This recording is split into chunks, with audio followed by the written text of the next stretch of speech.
Okay, welcome back, ladies and gentlemen. This is Dr. Robinson, and we are going to continue with our next lesson, which is on proportions. So let's start up with our vocabulary. First vocabulary word is proportions. Proportions are equal ratios. Ratios are comparing two numbers by division. It is also a fraction. You should also note that the colon is the ratio symbol. Note, to solve a proportion, we must cross-multiply the cross products. So ratios are really fractions, and we're going to be cross-multiplying our numerators and our denominators. So let's take a look at this problem. An elevator travels directly up 27 floors in 90 seconds. How many floors can this elevator travel directly up in 60 seconds? A, 18, B, 21, C, 40, or D, 200? Well, let's first use a little math common sense. If it's traveling up 27 floors in 90 seconds, and we're trying to figure out how many floors it's going to go up in 60 seconds, well, I know 60 seconds is less than 90 seconds, so I assume that it's going to be less floors because it's less time that it traveled up. So I'm going to eliminate automatically D because that's 200 floors, and I'm going in a shorter amount of time, so it cannot be more than 27 floors. So C is also going to be eliminated. So I eliminated two choices just by using a little math common sense. Now my answer is going to be either A or B. So how do I go about figuring that out? Well, let's set up a proportion. We learned that proportions are fractions. So how would we set up a fraction based on this comparison of the ratios, where we're comparing the floors to the amount of seconds? So we can call the floors the numerator and the seconds the denominator. Since this comes first and this comes second, that would be our rate or ratio, 27 over 90. And then again, the next part of the question says how many floors directly up in 60 seconds. So we have floors, we don't know how many, so we'll just put a variable and call it letter F for floors over 60. So it's going to look like this fraction, 27 over 90, 27 floors over 90 seconds equals how many floors, which we'll call F for floor, over 60 seconds. So now we have to cross multiply 60 times 27 and 90 times F. Well, 90 times F is 90F. 27 times 60 is 1620. Now we have to figure out 90 times what number of floors is equal to 1620.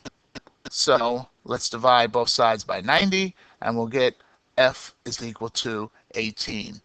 So our answer is going to be A, 18 floors.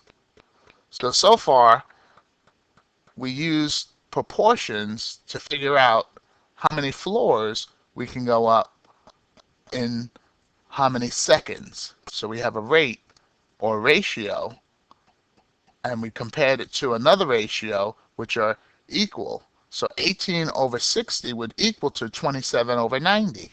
So that's the same ratio or proportion. Let's take a look at this question. Which of the following ratios forms a proportion with 12 over 16? So we got a bunch of fractions here, but I'm looking for what's going to be equal to 12 over 16. Well, what I should do is figure out what is this reduced to in its lowest terms, because I got a lot of different fractions here. And since I don't have a common denominator, let's see what this reduces down to. So luckily I have my handy calculator. So let me type 12, 16, and there's my ratio, 12 over 16. When I press enter, it reduces down to 3/4.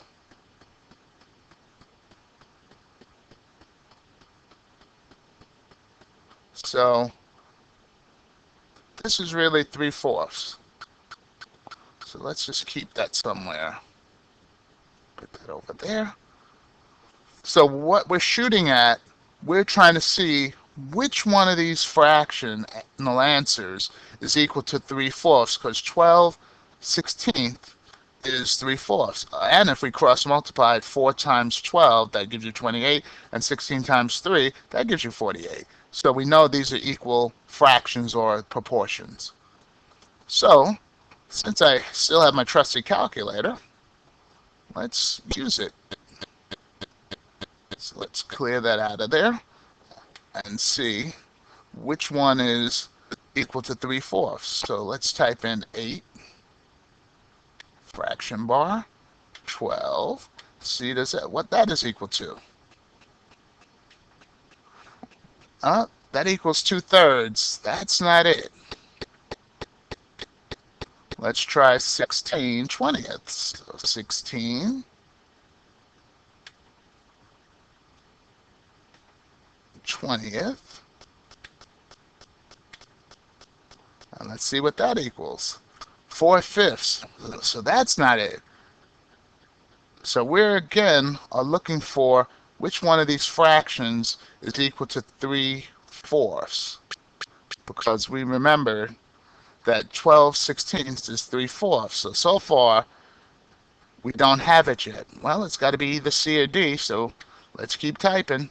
Let's try 18/24. And these fractions are getting large. Good, I have my calculator. The answer is C. That one equals to 3/4. So I definitely got my answer, but I just want to take a look at D, which is 24/30ths, just to see what that is equal to, just to be sure, since I have a few seconds to check my answers. Oh, that's equal to 4/5, so that's not it. So the answer,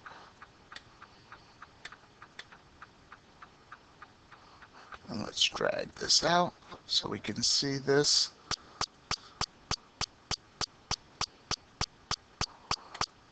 So the last two we got here, 18/24 is equal to 3/4. So the correct answer is C. When we reduce all fractions to the lowest term and compare the cross products. So if you multiply 18 times 4 and 24 times 3, you'll see that those answers are equal. So the correct answer is C. So check your understanding. See if you understand it so far. If you don't or are uncertain, rewind the video, look at it again, see if you have any questions. Because tomorrow, you're going to face a question that looks like this. So take a look at it. Let me know if you have questions. I hope you got something out of the video. And remember, you can rewatch the movie if you desire.